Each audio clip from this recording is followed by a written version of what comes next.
Mark got his PhD in medical biology from the University of Melbourne. He did a postdoc at the Garvan Institute, and he has been a faculty at the University of Zurich for the past 10 years, where he's currently an associate professor. Mark's group works on the development and application of statistical methods and tools for large-scale data analysis, focusing mainly on omic data. And he also has made some nice contributions to benchmarking of new technologies and algorithms, and has a very strong commitment to open science.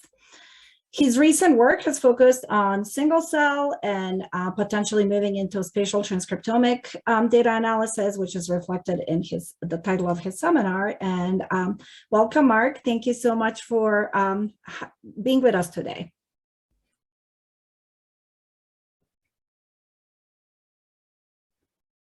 Good, right, on mute. Great, thanks for having me.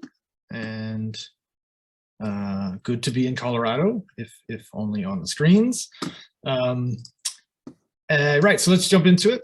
Basically, what I want to do is, so here's the outline. So what I want to first do is introduce you to kind of our position, the pillars of our research. And then I'll jump into kind of the main thread of the talk, which is really about single cell data of many types, and then talk about kind of a framework that we built for doing what I consider kind of like the fundamental or basic analyses of most single cell data sets. Depending on time, I'll maybe branch out and talk about a few other aspects of this, and also some of this, as Ivana mentioned, some of this ongoing work we're, of course, also starting into spatial omics technologies as well. Okay, so let's jump into it. So basically, here is how we organize ourselves. There's basically 3 pillars of our research. And I must say, I've stolen this model from my PhD supervisors. They also did it this way. And this is the way that we've kind of run the group for the 10 or so years that we've been in Zurich. And so basically, one of these pillars is basically statistical methods, data analysis methods, and often what comes with that is software. We typically make our software available via the Bioconductor project. We're heavy R users and so on. And so that's a main theme. And also, as Ivana mentioned, we do a lot of method comparisons, and I'll dig into this a little bit later in the talk, some of the motivations for that and some of the challenges we face as methodologists in this field generally.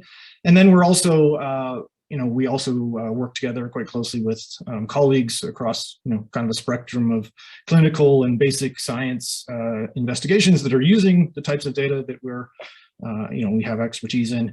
And of course, these 3 pillars link to each other, of course. So what we learn from the method comparison work tells us where there's kind of gaps in methodology, and we would kind of focus our effort on that. Of course, knowing what methods work help us in our collaborative data analysis and so on. And so there's lots of links between these pillars of our group. And so what I want to do in the talk today is, kind of give you a little bit of a sense of a few of these different, pillars. I'll focus more on the 2 on the left, because most of the collaborative data analysis ones, we play more of a support role there, and kind of the real story in those pieces of research is the biology. And so I'm going to focus more on the methodological aspects. Okay, good. So just a quick introduction to single cell RNA sequencing. I'm kind of making the assumption that people have heard of this, but essentially what we had been doing since kind of early 2010s or so was bulk RNA sequencing. So we extract RNA from some tissue, but that's actually a tissue in many cases. And so you're mixing together different cell types, and the composition of those cell types can often drive a lot of the transcriptional signatures that you see. And that makes it sometimes difficult to make comparisons and so on. But ultimately, you're making a comparison at the average level, averaging all these different cells. And so, as early as 2009, I think there was single cell RNA sequencing, but this really took off in the last, 4 or 5 years with technologies like BD Rhapsody and 10x Genomics kind of providing tools to do this, such that you can separate individual cells, whether you do that on plates or you do that in suspension, and get transcription profiles from individual cells. And just a very nice review paper in case people haven't seen it, just kind of spelling out some of the, the typical applications of this. So maybe you have an experimental stimulus and want to know what kind of transcriptional responses you see. Maybe you want to understand the transcriptional responses as cells commit to different fates. Cell cycle, I mean, I guess you can also study cell cycle, but cell cycle in single cell data is typically more of an artifact that you maybe want to be careful about and maybe remove. And I won't say too much about this, but of course nowadays the kind of the technologies are moving towards the direction of doing these measurements, but in a spatial context. I have a couple of slides about this later, just kind of giving some hints of some early work we're doing there. And so just to say, I'm going to focus mostly in this talk about this situation where you have discrete cell types, and maybe you want to know what changes are happening, maybe between a disease state and a normal state of such cell types. But of course, there's lots of analyses that are about continuous phenotypes. This kind of commitment to different cell fates leaves behind a transcriptional signature, and if all of the cells along that path are being profiled in your experiment, then you can actually infer from the data the kind of a path through the data. And so that's a big area called trajectory analysis. And as I mentioned, spatial position is something that's really kind of taking off nowadays. Of course, all of what I'm talking about today is quite general. So, I mean, we work with lots of different types of single cell data, single cell RNA-seq, but also various types of cytometry data. And also just to point out that it's not, of course, just the transcriptome. A lot of these assays can be combined and you can make so-called multi-omic measurements. So for example, some of the maybe more popular ones, CiteSeq, ReapSeq, this is where you can also make antibody-based measurements of cell surface proteins. You can analyze the genome, and then there's lots of different layers of the epigenome that can be measured in addition to gene expression. Down in the bottom right here, this is a completely different technology, but basically antibodies conjugated with heavy metals, such that you get a readout of these heavy metals and essentially of that antibody. But I mean, more or less for what I'm talking about today, this kind of general framework applies also to this type of data, and it's basically in this situation where you have kind of a multivariate measurement for every cell. I should maybe also say that it's not always, the technology that you're using is not always single cell level, especially when you're getting into the spatial. But essentially the frameworks that I'm talking about are meant to be kind of placed very, very generally speaking. Also, just this is even a 2-year-old paper, but kind of tells you, how popular this is and where people are going with this. And so this is basically charting out the individual studies and the number of cells that are being reported. And so this is, increasing rapidly, of course, and presumably continues on for the 2 years that are not covered in this slide. But I guess I also want to make the comment that, just having more cells is not always the answer, right? So depending on what you're studying, you also want to get quite deep sequencing into these individual cells.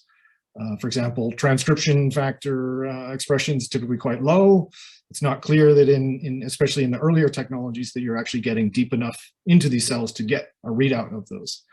And so I mean, of course, consideration beyond just the number of cells is how deep you get into the cell. And this is a bit of an ugly slide, but maybe provides a little bit of a map of how I see the kind of single cell world, because this basically maps out some of the steps that we go from raw data to kind of interpretable results. And there's lots of things as a methodologist that we need to consider for all this, how we quantify things, do QC and normalization. There's lots of methods out there for dimension reduction. When you have multiple samples, more or less every sample is a different batch, so we often have to do some kind of batch correction or so-called alignment to kind of bring the data sets together such that we can pull out the same cell type from different samples. There's often kind of, when we're starting to annotate single cell data sets, there's often two paths here. So one path is that we cluster the data and then we do some differential expression analysis to figure out what genes are enriched in certain clusters and so on. But of course, nowadays, that's changed a little bit because there's already, millions and millions of cells and databases and so on. And so using these atlases that are out there, this is sort of shifting towards cell type prediction. So essentially, you can take your new data set and map it onto the atlas to figure out what cells, kind of what cell types are present in your sample and so on.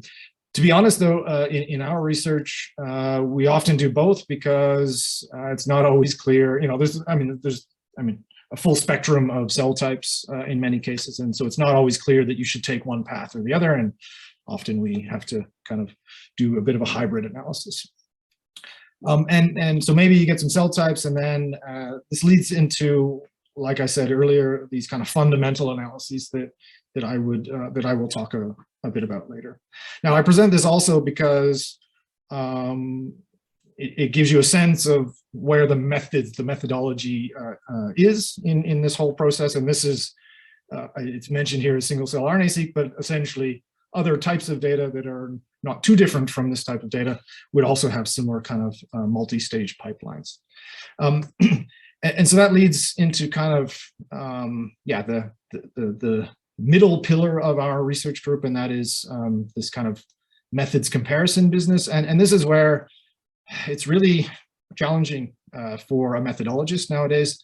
This is charting the number of tools for single-cell RNA-seq, and Luke is donating a lot of his time to kind of catalog all these things. And so there's this kind of exponential increase, and this was a snapshot taken last week. So 1,209 tools. Also on the website, you can see the different types of analyses that are represented there. And they're kinds of things that you would expect probably. It also relates a bit to my pipeline in the previous slide. So visualization, clustering, dimensionality reduction, and so on, normalization, differential expression. And so this leads to, I guess I would say a major challenge in the field, and that is to kind of stay on top of all of this, this methods work. And that's a theme that we've, sort of followed for quite a long time. So there was even 3 years ago, there was Genome Biology is quite proactive in kind of promoting benchmarking studies. One of our former students kind of wrote a guidelines paper about how we should do this in a kind of a systematic way. And another one of my colleagues, and this is the reality of doing methods work, is that this is a quote from their paper.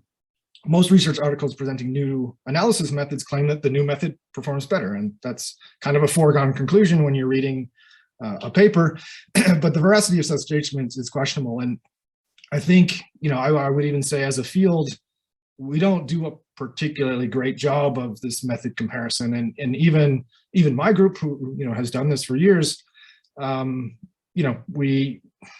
even room for improvement here. And so I'm trying to get a project off the ground that kind of does this in a fully systematic way, but also in a modern data science way, to kind of do this in a reproducible, but also systematic, but also community-based way. I won't say so much about that today, but for the people joining tomorrow, I'll say a bit more there. Okay, so to just give you a flavor of some of the methods comparison or benchmarking work that we do, this is an old one. So for one step of the pipeline, clustering methods for single-cell RNA-seq. So this was, I believe, even 3 or 4 years ago now. But just to show you kind of a bit of the flavor of what we do. So what I'm plotting here in each of these panels is on the y-axis is the elapsed time, so the amount of time it takes for a method to run on the data set. On the x-axis is the so-called adjusted rand index. And so I guess what I haven't said here is that we've collected data sets where we know the ground truth. And so then we run these clustering algorithms and compare the ground truth to the clusters from the methods that we're testing here. And adjusted rand index is one of, well, actually multiple ways to quantify how well a method reclaims those true clusters. And so, yeah, so what you can, ideally you'd have a method that's in the bottom right panel here, or bottom right corner. The different panels here are different data sets, because we also want to test our methods across a variety of data sets, because some clustering problems might be easy and some might be more difficult. And so, I mean, one thing, and this is also the reality of methods in kind of genomic analysis, is that there's no method that kind of dominates every data set. And I think that's even an unreasonable expectation. You can see that, for example, what's listed as Surat here is quite often in the bottom right corner. So it's kind of quick to compute and also performs quite well, maybe not optimal in all data sets and all different filterings that we tested and so on. But I mean, it's subsequent to our paper and a lot of experience in the field. It's basically emerged that graph-based clustering is typically quite a robust way to handle this data. I'll give you a flavor of something a little very recent. So this is unpublished, but of course there's a preprint on bioRxiv for this. So what we did here is we studied the simulators of single-cell RNA-seq data. So of course we use simulations quite a bit to understand how well methods work, and you'll see a little bit of this later. But in this case, what we did is we had a data set that we used as an anchor data set to simulate data sets. And these different methods here are different simulators of data sets. But then we also did the same comparison that I showed you in the previous slide, comparing different clustering methods. But how well does the clustering method work on simulated data that's simulated from a real, a reference data set? And so here's where it gets a little bit tricky, because essentially we can simulate data, but anchor the data from a real data set with known clusters and ground truth and so on. But the clustering results we get from simulated data are different from the clustering results that we get from the reference data set. And so, yeah, I mean, this is challenging, again, problematic, because if we don't have good simulators to simulate good test cases to evaluate our methods, then that kind of calls into question some of the research work that we do to compare methods. So ultimately, we need to also be very careful in how we simulate data, and also convince ourselves that our simulated data is mimicking all the features we have in the real data sets. Okay, so that's kind of the introduction. And now I'm going to kind of jump into the main topic, which is basically this framework that I was talking about for doing what I think are kind of fundamental analyses. Of course, there's lots of different things you can do with these data sets. And so for this, we need a little bit of terminology. So people talk about cell types and cell states and cell identities, and I'm going to try and fix that terminology so that hopefully we're all on the same page of what that exactly means. And for this, I'm basically going to pull out some review papers. And again, I think this was the paper that was mentioned earlier. Basically, they define cell identity as kind of the combination of factors that affect it. So maybe a combination of type and state. Whereas a cell type is basically a fixed thing, a more permanent thing, and a cell state is a more transient thing. And so, of course, if you're studying stem cells that commit to different cell fates and so on, then, well, yeah, I mean, the cell type is, kind of changing along this progression and so on. But essentially, once it commits to a certain cell state, maybe it's fixed in there, and it's kind of, a more permanent aspect, and permanent also in terms of its gene expression. There's certain genes that are turned on always in those cells, or at least that's how we think about it. The reality is not always that clear. And this actually even provides us a kind of a good way to, kind of dissect the complicated data sets that we have. In the schematic on the right here, this leads, at least for me, nicely to the kinds of statistical analysis that we want to do, or the kinds of discovery analyses that we want to do on these data sets. So imagine a situation where you have yellow cells and blue cells, and you have some perturbation, but of course we're also thinking about very general here. So it could be treatment versus control, or disease versus normal, whatever kind of comparison is of interest. And after this perturbation, in this case, let's start at the bottom here. You can see there's a change in composition. So maybe there's an immune response, and certain types of immune cells are more abundant in the tissue. And so you can see that there's a change in the number or the ratio of yellow to blue cells. And so, of course, there's underlying this, there's actually kind of statistics to say, okay, can we identify cell types that are changing in their abundance? Lots of little caveats on that. Things are compositional, so there's a whole field of compositional data analysis, but there's also kind of classical statistical methods for this. The kind of second aspect of this is not so much about the abundance of cell types, but about what's going on in those cell types. And this is what we call differential state analysis. So you can see here in this schematic that there's no change in the abundance. There's still 3 blue cells and 3 yellow cells, but there's something going on in the yellow cells that wasn't going on in the control condition. And so this is really just focusing in on a given cell type, but then saying what's changing in that cell type. Okay, so just to carry on this, I mean, of course, this is nice in theory, but it gets a little bit complex once you start rolling this out and doing it for given data sets. So another couple of quite useful review papers. We view cell state as a secondary module operating in addition to the general cell type regulatory program. And that's an interesting statement because that's actually built in into our analyses, whether you realize it or not. And what that means is when you take a data set and cluster it into very distinct cell types, you're basically making the assumption that most of the variability explained in that data set is actually explained by the cell type. And that's essentially what this statement is telling you. So that statement is even burnt into our typical way of analyzing such data sets. But of course, it often depends on the data set because there's some data sets where you have very distinct subpopulations and there's other data sets where maybe you're studying an immune subset, T cells, for example, and it's actually, in many cases, very difficult to separate the kind of distinct cell types in that case, or subtypes. And also maybe an interesting point for later, come back to this point, how can we be confident that a novel transcriptional signature represents a new cell type rather than a known cell type in an unrecognized state? And so there's kind of this interplay about cell type and cell state, and where do you draw the line of where this is a cell type and where this is a cell state? I don't have a very clear answer for this, but once a state becomes so distinct, then maybe you could even consider it a cell type. But we'll come back to this point earlier because we need to be careful in how we analyze our data sets to get the resolution right. Okay, so let me give you a couple examples of this through some of our collaborative work. So one is just basically differential abundance.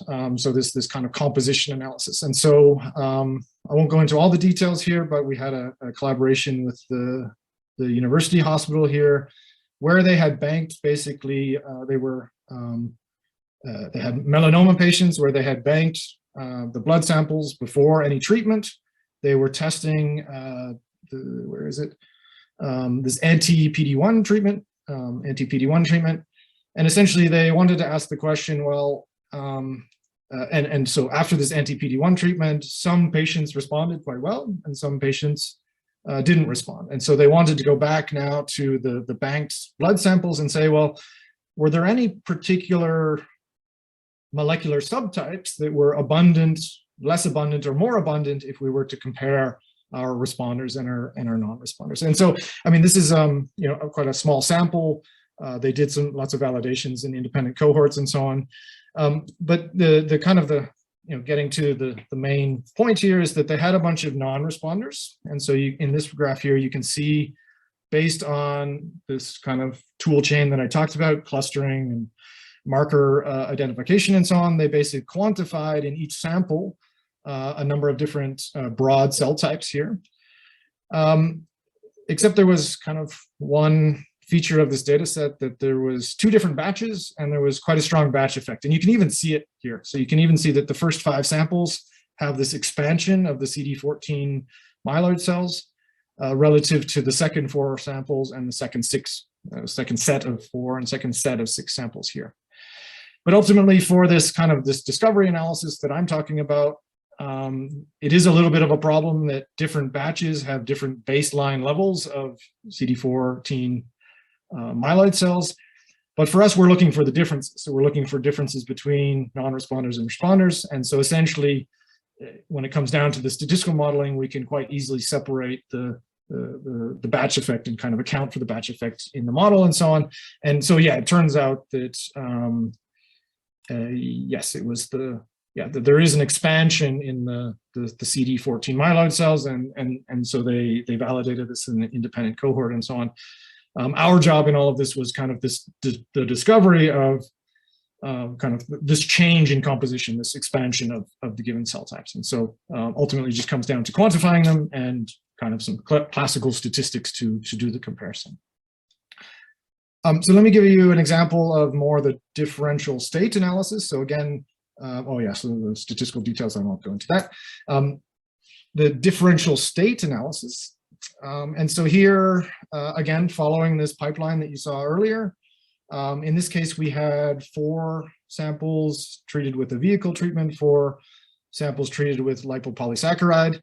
And essentially after, well, some typical pre-processing steps, which includes filtering, doublet removal, an integration step, and some clustering, you essentially arrive at something like this. And so what we did is we took all cells from all 8 mice, and this is showing you a summary of the 20 clusters that we got from that.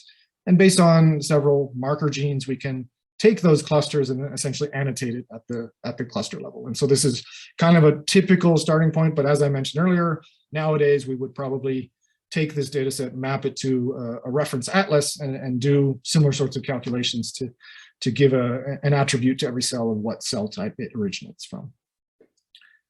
And so, yeah, I mean, the obligatory low dimensional projection plot.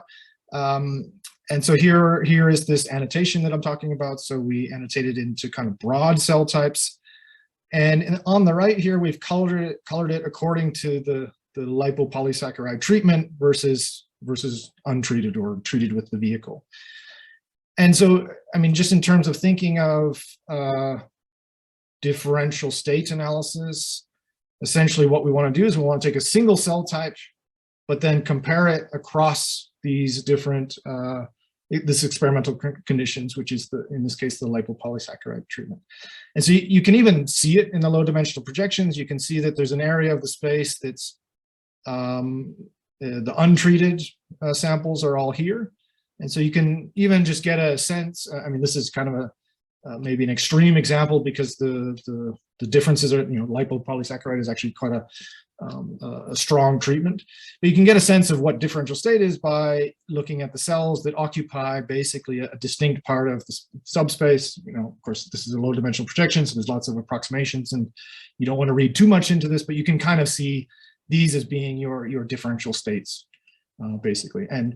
But this also assumes that the cell types that we've defined here are according to the colors that you see on the left here. And like I said earlier, I'll come back to exactly this point in a few minutes. Okay, good. So also just to say, I'm giving you the punchline before the actual work to show that this works. What we also do a lot here is so-called pseudobulk analysis. And so that means we take not all of the cells from a given sample, but the cells of a given cell type for a given sample. And we aggregate the data set into that level. And one nice aspect of that is that, we've been, analyzing bulk RNA-seq for ages. One plot that we do for every data set for RNA-seq is a so-called MDS plot.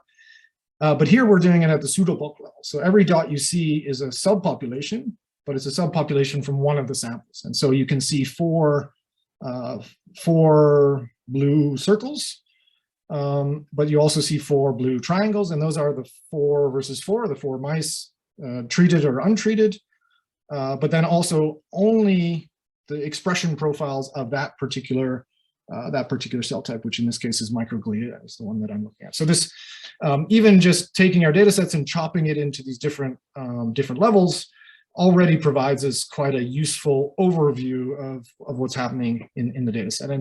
And I mean, yeah, again, don't want to read too much into low dimensional projections, but what you can see is that the triangles are always kind of to the right and lower than the circles, and that's a little bit indicative of a kind of a global transcriptional response. But you can see that some cell types are responding more than others. So for the endothelial cells, you see this kind of large jump, large difference. And that's more or less indicative of a stronger transcriptional response for those. And that's essentially what we want to pull out of this. We want to say at a sub-cell type or a cell type level, we want to know what are the transcriptional changes that are happening between, in this case, the treated versus untreated. But of course, this is all very general. So this is kind of the analysis that gets applied to any such data set.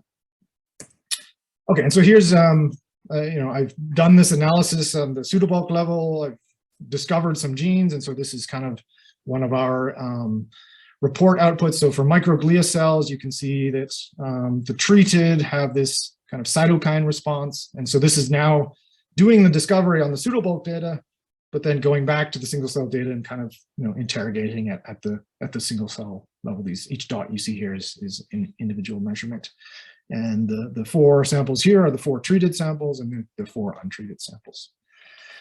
Just to give you an idea of how we dissect the data sets into different slices, more or less, for the discovery.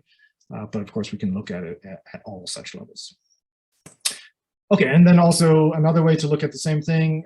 This is these different colored panels you see across here are different cell types. And this is what I was talking about earlier about this kind of global response. So basically all cell types are kind of have this chemokine receptor response, because you can see that, again, this is plotting pseudobulks, the 4 untreated samples, the 4 treated samples, the different cell types across here. And you can see the expression levels are increased. And so this is more or less the global response. But of course, we're interested in responses that are cell type specific as well. And so this is really what these analyses are about kind of dissecting this mixture of the 2 different components.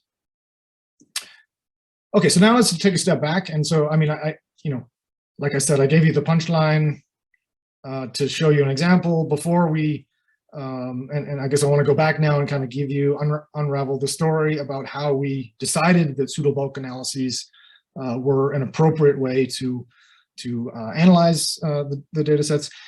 And so I also mentioned earlier that essentially it's about slicing the data set at different levels. And so if this of course was a couple of years ago now, but if you look at the available methods to you at the time, there's ways of comparing a set of cells with another set of cells. And so that's maybe kind of a good baseline maybe. But this baseline doesn't take into account the sample to sample variability. So we thought, well, maybe we should take the cells at the sample level and still accept the fact that there's multiple cells there. So there's a distribution of cells, and do our statistical modeling at this level of data. As I showed you earlier, what we often recommend is a pseudobulk analysis. So we take all of the cells for a given sample and a given cell type, according to clustering or however you do it. And we aggregate all of those cells into one, and for example, take the sum of all of the gene expression counts that you get for that sample.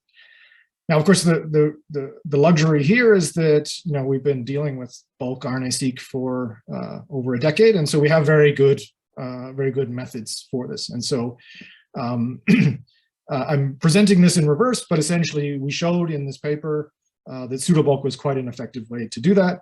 And the way that we did that, coming back to an earlier point, is simulation. And so we essentially developed a simulation that put in differential state changes such that we could investigate all these different slices of the data to get an idea of what methods are actually working. So we have basically, in our simulation, we can modulate sample size, the number of cells we have, put in the changes in abundance, which represent the differential states that we're trying to discover in the first place, and do this in a subpopulation specific way.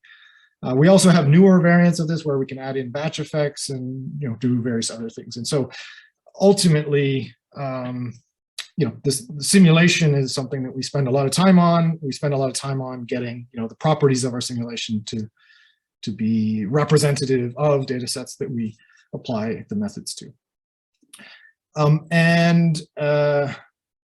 yeah, and here's just, this is kind of one summary figure to show all of the different methods that we tested. So there's methods that kind of treat the data at this level, there's the Pseudobulk methods, and there's these kind of baseline methods comparing all versus all. And essentially this is how we represent the results. So essentially we have a bunch of different tests. So TPR, true positive rate, so that's how sensitive the methods are. False discovery rate, how well do methods control their false discovery rate? So if we run a method and set a threshold at 5% false discoveries, does it actually achieve that 5% false discoveries? And then a few other technical aspects about how fast it runs, what kind of designs you can fit, and so on. And now, of course, I have a conflict of interest here, of course, because I'm one of the authors of EdgeR. But I think the main point I take away from this is that you notice that all of the Pseudobulk methods are also amongst the kind of top ranked. And even these, well, MM stands for mixed models. The mixed models actually perform really well, but they take a long time to compute, and so they, you don't get too much benefit from fitting the data at these other levels. And so, yeah, I mean, there's been lots of papers since our paper kind of corroborating this business of Pseudobulks work pretty well. Okay, so good. Time-wise, I think we're doing okay. So yeah, maybe I can, this is basically this fundamental framework that we use for a typical multi-sample, multi-condition, multi-subpopulation data set. But actually, when you think about a few aspects of this, there's at least two directions maybe you can think of that maybe we want a bit more flexibility. And I've alluded to a little bit of this earlier. What resolution should you use? So for example, I'm just going to step back a few slides here. So here, for example, the excitatory neurons are actually quite a diverse set of subtypes. But when we analyze the data, we need to kind of put these all together and do the pseudobulking. And so essentially we're putting together quite a diverse set of cells into our pseudobulks. And so we got to thinking a bit about this, and maybe we can do this in more flexible ways. And so that actually led us to kind of an extension of this kind of fundamental framework, where what we do, and actually it kind of clashed with an ongoing project we already had about looking at microbiome data, kind of microbiome quantifications. And there, what often people do is they represent all of the different microbes or microbiome in a tree, and that tree is basically generated according to their similarity in sequence. And so essentially, we got thinking about statistical methods for this, and got to thinking, well, what if we were able to build a tree of all of the different cell types in our data set, and use the tree to kind of report the results at the kind of the right resolution. So maybe for some cell types, things happen at very specific subtypes. And so this is a data-driven approach. So you should report the results at that kind of very specific level. But if all of the excitatory neurons are responding to something, maybe you should aggregate this and kind of treat the whole and do the pseudobulk at the full subpopulation level. And so that's what we did. And so just to show you that same data set, but kind of a new way of analyzing it, is shown here. And essentially, I apologize for the change in the color scale. This is because two different students were that were kind of analyzing the same data set. But essentially what we did is we took the data and overclustered it such that we had access to the full resolution of these excitatory neurons. And based on kind of a set of marker genes, we're able to cluster that into a tree. And then, yeah, the part of this tree climber approach is basically to kind of walk up the tree such that you report the results at kind of the most reasonable resolution given the differences that you see in the data across those resolutions. And this figure here is trying to highlight that.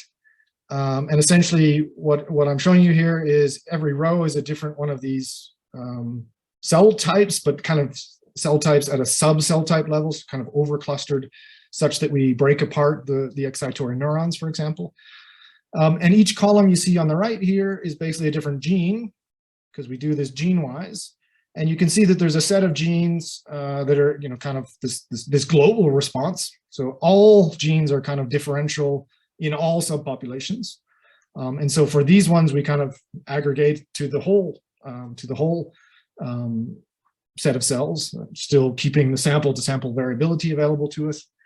But then you can see other areas of the space that are only happening in sub-cell types. So kind of these different blocks that you see here are kind of a subtype of a certain cell type that are responding in a certain way. And so really what this does is it requires us to not necessarily fix a given resolution of our data set, but have an analysis method that kind of goes across resolutions and kind of reports differential expression results at the resolution that's kind of most reasonable.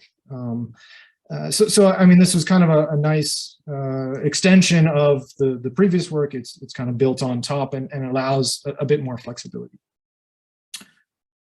Okay, good. I think I'll skip over this one in the interest of time and just say a couple things about, oh yeah, also just to say that, I'm telling you a lot about our methods, and of course I think they're, quite nice, and we've tested them quite extensively and so on. But of course, if you look around, there's tons of methods out there for doing kind of similar things. And so there's always this question of, what is a good method for this particular task? And it's kind of this constant ongoing kind of evaluation of what methods are out there. To give you one specific example, something we've been looking at lately, and we've been doing some simulations to investigate this, is, so I talked about our method, which is kind of, let's build a tree of all the cell types and do our differential expression analyses at these different resolutions along the tree. This was a nice method that we're testing where they do the similar sorts of things, but they represent the subgroups or the subcell types as neighborhoods. And they do basically each kind of circle you see here is a neighborhood, which represents X number of cells, different neighborhood sizes. But essentially, you're doing these same differential state or differential composition, differential abundance analyses, but you're doing it at the neighborhood level. And so, yeah, I mean, of course, it's kind of a constant battle to stay up to date and kind of understand, how well does a neighborhood analysis perform versus a tree-based analysis, for example. Okay, so just to remind you back to the pipeline. Oh yeah, so there's, again, I think I'm, in the interest of time, I will skip over some other things just to say that, there's many steps in this pipeline, and we also work on various other steps of this pipeline, and there's lots of methods that we work on. This was a recent one that's still unpublished, but there's a preprint for it as well, where we basically fit a multivariate normal to the QC data to get an idea of whether we should exclude certain very extreme cells, comparing against other tools that are out there, of course. Another one that we did was basically there was a few benchmarking studies of integration methods or batch correction methods that came out, and we got to studying, well, what is a good way to evaluate whether an integration is working? And so there's different ways to score this. These are the different scores that we have here. And so, I mean, the reality also is that as time goes on, sometimes we don't know how to best evaluate methods. So sometimes we have to study how to evaluate a method before we can even evaluate the set of methods that are out there. So you can kind of get a sense also that the method space, but also the evaluation space is kind of constantly evolving here. Okay, two more things really quick before I stop and leave some time for questions. I wanted to say something about kind of where we're going with all of this, at least kind of the newer types of data and the kind of new challenges that we have from those new types of data. And so, we're kind of following our same track, which is, now spatial omics data are upon us in various different forms, and it's also a bit of a mess to understand which of the technologies that are available to us are going to stick and be, generating data sets that we'll be looking at in 2 or 3 years' time. But what we kind of wanted to do here is again, you do our usual thing, generate simulated data sets such that we can evaluate the method space. But of course, we need to do this quite carefully because we need to generate simulated data sets that are reasonable, that are, provide good tests for the methods that we are going to apply. And just to give you one kind of vignette snapshot, one thing that people do with spatial data sets is they find spatially variable genes. That's one of kind of the first steps. And we've been studying this for a while. And what or at least our current working hypothesis, is that if we can find a good spatial clustering method, so basically to take the spatial coordinates, but also the gene expression coordinates or the gene expression measurements of the cells or sets of cells measured with spatial context. If we have a good clustering method, then we can use those clustering results and represent that into a statistical method. And conflict of interest here again is we're using EdgeR, but EdgeR is a reasonable thing to use because it's count data and we're looking for differential expression. And so essentially, some of our early results are showing that, compared to methods that are, maybe using tools from the spatial statistics space, kind of a good clustering method plus a classical kind of gene expression, differential expression method is actually performing quite well for many of the tests that we're setting in front of these methods. In a bit of a different direction, and also to say I'm not a deep learning expert, but we have this super talented master's student who's been working on integrating spatial data sets with your typical single-cell RNA-seq data sets. And we envision that this is the way it's going to go forward for the coming years, because your typical spatial data sets are either at lower resolution or lower number of features measured. And so often you want to map to a single-cell RNA-seq data because you just have deeper information about the genes. And so Elias worked on this, and he's a bit of a specialist in graph neural networks and interaction networks and stuff. I'm not an expert in these things, but he came up with a clever idea to take the data and try to, well, basically just take the spatial positions and partition them into different blocks, maybe partition them at different resolutions, and come up with a method that learns from the gene expression data those different partitions. And from doing this across different partitions and kind of aggregating them and so on, you can actually learn what's in the gene expression data that reveals the actual spatial position. And I mean, one thing to know here is that you're actually, by doing the partition like this, you're actually putting cells together that are in quite different cell types. So there's kind of a mix of multiple cell types in there, but from this different partitioning and kind of aggregating it and so on, you can actually do quite a good job of predicting cells that are neighboring in the true space based on this kind of artificial encoding. So that is kind of an interesting direction for the future. Okay, so I think there's a good place to stop and take some questions. But maybe just really quick, just to say, I mean, the main thrust of the talk was about this framework for multi-sample, multi-condition, multi-subpopulation data sets, differential abundance analysis, differential state. Pseudobulk is something that works quite well. We also have some results to show that the full distribution is also a good approach, but I didn't give you I skipped over that part in the talk. And also to say, behind the scenes of all of this, we're really committed to the bioconductor project, and we have lots of the packages. There's kind of a package. Not all of these packages are on bioconductor. I think sample QC is not, but effectively in most cases we try to make our packages available there because that has a nice community around it. It also has a lot of kind of checks involved with it to make it kind of good usable software and so on.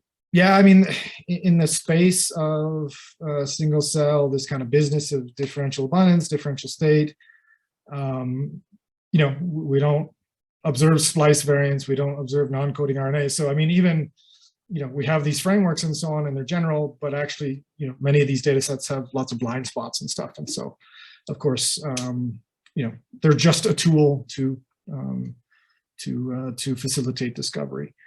One point I didn't mention was, I kind of mentioned this at the beginning about, are we sampling deep enough? But one thing I didn't say is that, the power to detect these differential state transitions, it corresponds to the cell types that are abundant. You have a lot more power than rare cell types. So this is kind of built into the data collection mechanism. You can't really get around it from a statistics perspective. But just to say that if you don't see a particular change in a given cell type, you can't necessarily claim that it's not there. It's maybe you didn't sample enough cells to see it in the first place. So there's lots of caveats here. So I won't go into all those details. I will just stop here and just thank the members of the group and also funding agencies who contributed to the various vignettes that I assembled here. Okay. Thanks so much, Mark. We really appreciate it. That was a very nice talk. I'm going to open it up to questions.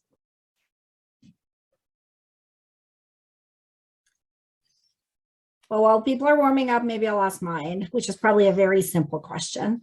It was good to hear that Pseudobulk works well because we use it a lot in my group, so that's great. But I always wonder about if we're not clustering ourselves well and we are, bulking things that we shouldn't be bulking together.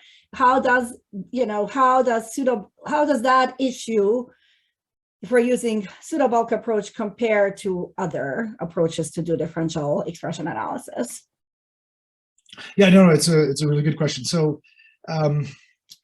yeah, I mean, I guess you need to be confident to some extent that what you're pseudobulking is actually kind of a somewhat homogeneous population. And of course, even in my example, was quite extreme, right? I put together all of these excitatory neurons, which you can quite clearly see.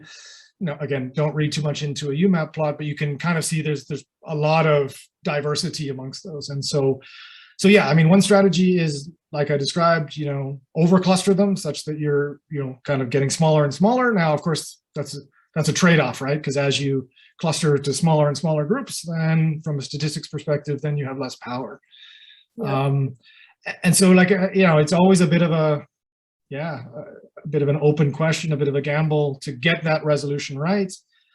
Also, like I mentioned, there's these approaches now that work at the neighborhood level.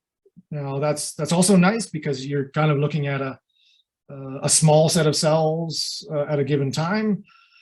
But even there, even the neighborhoods could benefit from putting some of these neighborhoods together to, get a bit more power.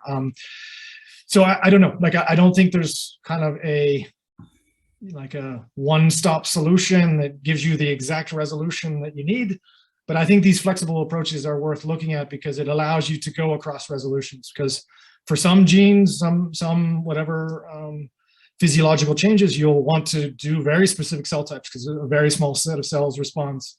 But in some cases, you have this big bag of cells that are all changing, and so you want to do the pseudobulking at another level. So I think these kind of flexible analyses that allow you to go across resolution is really the solution. Thanks. Yeah, I think it's a tricky question. I didn't think there's one answer, but I've been thinking about it a lot. So maybe I want to ask a question about kind of before you get to the single cell stage. So if there's like variable dissociation, I'm curious if you've kind of thought about how you might be able to think about or address that. Yeah, so I mean, it's hard to know, but I guess some of that manifests in the QC. So I mean, there's I guess not even in the pipeline, and we're studying this a little bit after the fact now, is I guess if you have variable dissociation, maybe you even have like a lot of ambient RNA, so cells that are popped open, but maybe they grab onto a barcode and so on. You can at least get some indications of that. And here's where, yeah, like I think it's even still open. So there's methods out there that kind of look at the kind of events that are not really full cells and say, what's been spilled into the sample. and they take those genes and kind of try and subtract the expression from, I mean, I think this is probably your best signal for this, but it's, I don't think it's a clear, again, a clear situation where you can easily extract ambient RNA and kind of subtract it appropriately across all genes and so on. I feel it's a little bit understudied, but yeah, I don't know. There's more work to do to understand all of the things that can happen. Yeah, when with one of our projects, we deal with relatively difficult to dissociate samples, we'll put it that way. And yes, Right. you know, I think there are methods to subtract the ambient RNA, but I have not seen as much as I'd be excited to see around how to actually analyze and include signal that comes from that. It's mostly subtraction from what I remember. But yeah. Yeah. Yeah, I mean, I haven't studied this deeply, but we had discussed about like how to model it kind of more downstream. I don't know. I don't know enough about the problem to really have a good solution for it.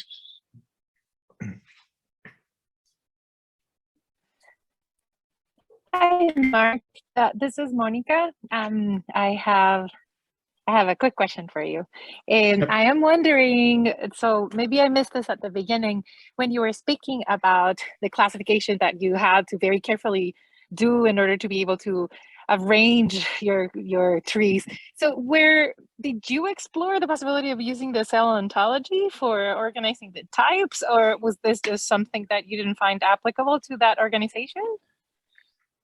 Yeah, so I mean, I guess we would use a cell ontology if the atlas that we're comparing the data set to has a cell ontology. I mean, I guess, yeah, I mean, it kind of depends on the state of the atlases for the area of the cells, you know, the area of research you're working on and so on. Because essentially you're at the liberty of the, you know, the annotations that are in the atlas to begin with. And so yeah, I mean, I guess at least for every data set that we've worked with, I believe we just take the annotations that come from that atlas. But I mean, I think, you know, the people that do the atlases, and I'm not one of these people, they probably, or at least are planning, or in the future will be kind of using these ontologies. But yeah, I mean, I mean, from our experience, it's not always easy to annotate your data set from an atlas, and so it's kind of this balance between clustering and annotating everything yourself, which is quite laborious also, and getting a readout from the atlases. I don't know if there's anything better than that. Sure, thank you. Yeah. Other questions? Yeah, just a really quick comment. So yeah, it's a really nice talk. So I really like the idea you presented on the cluster abundance testing regarding like disease versus healthy. So we have been using the cluster abundance testing like based on mixed membership modeling, which works well. But recently we found I totally agree with you, right? Like clustering sometimes could be biased, and instead we started doing like a cell neighborhood abundance testing to give us a higher granular heterogeneity and more interesting results when we compare with like a response to treatment or not, or disease versus healthy. So that could be something maybe I should consider to do more and more in the future. Yeah. No, I mean, I think the cell neighborhood approach is quite attractive. I was talking to someone from John Marioni's group, and they're also doing a new module that's doing differential state, because I think the current module is really just doing differential abundance testing, but doing it at the neighborhoods. And I think they have a new module to kind of do the differential expression, not the differential abundance of cell types. And so, yeah, I mean, I guess like our kind of tree climber approach is to put the cells into different overcluster them into smaller groups and then connect them together with a tree. But there's lots of situations where you actually can't connect things together nicely with the tree, right? If you have kind of a trajectory or something, you can't really make a tree of that. Whereas if you have kind of cell subtypes that are kind of laying on each other, then maybe a tree makes sense. And so, yeah, I mean, I also agree that the neighborhood approach is definitely more valid for and many situations. Yeah, we started to explore, actually, we can identify like covariant neighborhoods, right, Mhm. across the patrons. So that the neighborhood concept will help a lot compared to the clusters. So because then we can associate the covariant neighborhood patterns with the clinical like phenotypes. So I just love this idea. yeah, cool. Thanks. All right, we're a couple of minutes after, so I think probably others have to go to their next set of meetings. And Mark, I don't know if you have another meeting, but thank you so much again for a really nice presentation and for answering our questions. Yep, thanks for having me. I'll see some of you later. Yep, ciao.